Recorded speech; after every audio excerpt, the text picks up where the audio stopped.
Indonesia, bangsa dan negara, rumah ideologi Pancasila. Bismillahirrahmanirrahim. Pemirsa tercinta yang dirahmati Allah, Tuhan Yang Maha Esa, bersua kembali di kanal Hikmatologi. Monolog sederhana mengajak diri kita masing-masing berpikir, kian melembut, cerdas, dewasakan hati nurani, berdasar kitab suci agama kepercayaan yang kita yakini. Tentu saja, menjunjung nilai luhur Pancasila kita terapkan dalam kehidupan sehari-hari. Pemirsa yang dirahmati oleh Allah Subhanahu wa Ta'ala, kian mendekat perhelatan besar demokrasi yang dipilari oleh partai politik di Indonesia, bahkan seluruh negara bangsa yang akan melaksanakan pemilihan umum, maka gegap gempita ragam agenda menghiasi pelataran dunia. Tak jarang kegiatan yang nyaris tak pernah dilakukan oleh seseorang maka menjadi primadona, menjadi populer, menjadi populis. Apa yang menarik dari prolog pemilihan umum? Tentu saja sejak 3, 4, 5, 6 bulan yang lalu, bahkan awal tahun 2023 sudah mulai berderet potret anak bangsa yang merasa dirinya banyak pendukungnya, yang merasa dicintai massa, yang merasa pantas untuk menduduki tahta. Tentu saja hal yang demikian itu sah-sah saja di dalam alam demokrasi. Karena demokrasi senantiasa mengedepankan hak dibanding dengan kewajiban. Hak bagi diri untuk mendapatkan pengakuan, merenda pencitraan diri dengan ragam pesona, tradisi, dan kebudayaan, lazim mewarnai lembar-lembar hari menuju Februari 2024. Tentu harapan semua anak bangsa tak terkecuali yang masih punya hati di dada, punya rasa bertuhan yang Maha Esa, punya rasa beradab, punya rasa niscaya mengutamakan persatuan, punya rasa berhikmat kepada Tuhan, punya rasa masing-masing diri untuk mewujudkan keadilan sosial bagi seluruh rakyat Indonesia. Maka mencintai seseorang karena koalisi yang menentukan bakal calon presiden niscaya. Namun menghindari meluluh lantakkan segala yang mencitrai sesama anak bangsa dijauhkan niscaya. Karena apa makna demokrasi dalam perhelatan satu hari jika harus merobek merobek dada Sang Saka Merah Putih, merobek-robek dada Pancasila, merobek-robek kesatuan dan persatuan bangsa, merobek-robek Bhinneka Tunggal Ika. Demokrasi salah satunya yang menonjol adalah melahirkan manusia-manusia yang menjadi kutu loncat. Kami mengambil tamsil ibarat kutu loncat tentu saja cukup beralasan dalam makna bahwa selamanya kutu loncat akan membuat yang diloncati terbakar hati. Karena tidak jarang seorang partisipan atau sejumlah orang partisipan di dalam sebuah partai berkat demokrasi yang lebih mengedepankan hak dibanding rasa malu, kewajiban dan tanggung jawab, serta-merta orang-orang yang sudah lama menjadi kader partai tertentu karena kehadiran seseorang yang kuat modal, yang kuat pengaruhnya, yang kuat dukungan dari orang-orang yang memiliki kuasa, maka kader partai tak jarang harus tersingkir dan sakit hati. Dan orang-orang yang sakit hati ini tidak jarang pula yang melompat ke partai yang lain. Atau bagi mereka yang memiliki modal, baik modal mandiri maupun modal yang dimodali, mendirikan partai. Modal tentu saja ragam. Ada modal kepercayaan diri karena dinasti. Ada modal kepercayaan diri karena sokongan orang-orang yang memberi upeti. Ada modal keberanian diri karena merasa populer. Mendirikan partai. Jika bangsa ini tidak segera tersadar bahwa sistem multipartai di era demokrasi manapun, sejak maklumat 10 atau maklumat X, Bung Hatta dikeluarkan sehingga tumbuh kembang partai bagaikan cendawan di musim hujan, sudah pernah dirasakan betapa pahitnya sistem multipartai. Namun seolah bangsa ini terlena dan terlupa menyambut euforia politik, kegembiraan politik, luap gembira politik yang demikian berlebihan. Maka di era reformasi justru masing-masing orang berlomba mendirikan partai.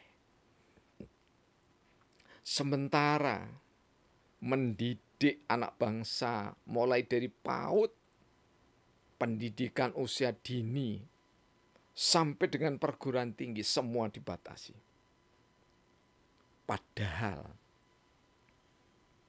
jika kita baca secara seksama, setiap orang yang mendirikan lembaga, yayasan, kemudian mendirikan sekolah, sama sekali tidak pernah membebani negara. Beda dengan partai politik. Partai politik begitu didirikan, baru tahap untuk menseleksi sudah membebani negara. Apalagi kalau sudah masuk menjadi peserta kontestasi politik demokrasi. Anggaran negara semakin banyak partai, semakin banyak alokasinya. Padahal kalau kita mengaca pada paragraf keempat, mencerdaskan kehidupan bangsa itu adalah niscaya. Namun lagi-lagi, hanya karena batasan jumlah murid, PAUD harus dibubarkan. Bahkan program studi di perguruan tinggi, karena tidak memenuhi jumlah mahasiswa, dibubarkan. Sungguh miris jika kita berkaca pada nilai luhur keadilan sosial bagi seluruh rakyat Indonesia. Ini kita sekedar membandingkan antara dunia politik, kepartean, atau dunia partai politik dengan dunia pendidikan. Dan perbandingan kasar ini boleh jadi memang ada koreksi dari Anda semuanya. Namun kiranya kita sama-sama memiliki hati yang berhikmat kepada Tuhan yang Maha Esa. Maka kita mestinya tidak lantang keras berlebihan menyuarakan demokrasi dengan pilar-pilar partainya. Tetapi kita justru harus lantang bijak, lemah lembut menyuarakan pendidikan anak bangsa ini. Restorasi di Jepang ketika usai dibom Amerika, Nagasaki dan Hiroshima. Yang dicari bukan petinggi partai politik. Yang dicari bukan kelompok konglomerat atau oligarki. Namun yang dicari adalah guru-guru mulia yang ada di Hiroshima, Nagasaki, yang ada di Jepang. Untuk bangkit, menyeruak, menyerembul ke tengah kehidupan bangsa Jepang, ke tengah negara Jepang. Sehingga di tahun 1945 ketika Jepang porak-poranda, karena kebesaran jiwa guru-guru, kebesaran pemimpinnya, Perdana Menterinya, untuk mengangkat harkat dan martabat melalui pendidikan. Maka Jepang yang diluluh lantakkan dengan bom atom bangkit. Tak sekedar bangkit, tetapi mewarnai seluruh dunia. Bahkan Amerika harus tercengang, kocar-kacir karena serangan salah satunya Toyota. Serangan bukan menyerang menjajah, tetapi menawarkan keberadaan produksi Jepang. Termasuk di dalamnya ketika itu belum marak di tahun 70-an. Bagaimana tape record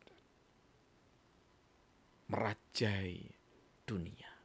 Bagaimana Sony merajai dunia. Bagaimana Toshiba merajai dunia. Bagaimana Honda, Kawasaki, Suzuki merajai dunia. Apa yang dipentaskan oleh bangsa Jepang adalah mencerdaskan kehidupan bangsa. Sudah sangat arif pendiri bangsa ini mengabadikan misi kebangsaan Indonesia dengan cara mencerdaskan anak bangsa. Namun justru makin dewasa usia, bahkan makin tua usia Indonesia, generasi ini melalaikan misi utama anak bangsa. Justru orang-orang yang memiliki kekayaan berlebihan bukan membangkit tumbuh suburkan pendidikan, namun lebih bersaing di dunia kepartean. Acap kali kita juga bersyukur akhir-akhir ini di tahun 2000 ke atas, terutama 2010 ke atas, oligarki mulai membangun perguruan tinggi, membangun sekolah-sekolah menengah, bahkan digratiskan. Namun, sekali lagi, upaya-upaya ini akan lebih bermakna, memiliki arti, manakala menanamkan kepribadian yang memiliki nilai-nilai luhur Pancasila. Dan nilai luhur itu bukan dimiliki oleh suku bangsa tertentu, tetapi nilai luhur itu dimiliki oleh seluruh suku bangsa yang ada di Indonesia, dari manapun datangnya suku bangsa itu. Sungguh indah, suku bangsa. Jika kita terjemahkan secara harfiah, suku, kaki, bangsa adalah kumpulan dari kaki-kaki anak manusia. Jika kita harus menyebut suku bangsa, maka siapapun yang menapakkan kakinya di tanah air Indonesia, yang sudah menjadi bagian integral secara administrasi tanpa pemaksaan, adalah bangsa Indonesia. Maka jangan pernah saling menista. Karena penjajah dalam berbagai bentuknya dapat tidak saja hadir di tengah negara bangsa, kecuali bangsa sedang hatinya terkoyak-koyak, tidak menyatu dalam perbedaan, tidak merasa berbeda dalam kesatuan. Pemirsa yang dirahmati oleh Allah Subhanahu wa ta'ala, sepenggal sabdana yang ke-16.006, dasar hikmatokrasi ke-6, kami pakai untuk mengakhiri perbincangan atau monolog sederhana kami. Dasar hikmatologi ke-6. Sejak Nabi Adam hingga Rasulullah Muhammad berhikmat, hikmat Nabi dan Rasul selalu mempedomani syariat. Di dalam syariat ada dasar utama hikmat. Nabi, Rasul, dan semua manusia dianugerahi hikmat. Hikmat Nabi suhuf, hikmat Rasul, risalah, syariat. Manusia diberi hikmat dengan hatinya yang taat, berdasar keimanan yang istiqomah. Manusia mendapat hikmat. Kampung Celaket Hadiningrat Kota Malang, 26 Juli 2022. Mengapa hikmat kami atau hikmatokrasi kami pakai untuk mengakhiri? Karena hikmatokrasi kami tawarkan sebagai solusi keluar dari demokrasi. Terima kasih atas segala perhatian. Sekali lagi, monolog ini bukan untuk pergerakan, tetapi sebagai landasan kita berpikir menuju sistem pemerintahan yang benar-benar mewujudkan nilai Pancasila. Alhamdulillahirabbil alamin. Yang